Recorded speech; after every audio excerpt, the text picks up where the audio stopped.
Hey everyone, I'm Skylar, here with Logan. How's it going, Logan? Hey Skylar, I'm doing great, but honestly, I'm still recovering from my last trip. You know, the one where I thought I had my eSIM all set up, only to land and realize nothing worked. Total nightmare. Oh no! That's the thing about eSIMs, they sound like a dream come true. Land in a new country, tap a few buttons, and boom, you're connected without those insane roaming fees. But is it really that simple? Right? I mean, they can save you up to 70% on data costs compared to traditional roaming plans. But here's the kicker. There's a dark side to eSIMs that no one talks about. Oh, we're talking spotty coverage in remote areas, activation headaches, and don't even get me started on compatibility issues. Remember that eSIM fail story I told you about from Singapore? How could I forget?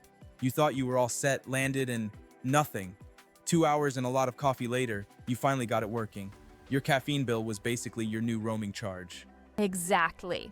And that's why we're here today, to break down the real pros and cons of eSIMs. Are they the ultimate travel hack or just another overhyped gadget? We'll also share a hybrid strategy that seasoned travelers swear by. Think, combining local SIMs and eSIMs for the best of both worlds. It's a game changer for frequent travelers. And here's the thing, eSIMs are predicted to revolutionize how we travel.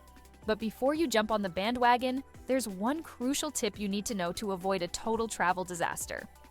Yep, and we're saving that for the end of the video. So, stick around, because this one tip could save you hours of frustration and a whole lot of money.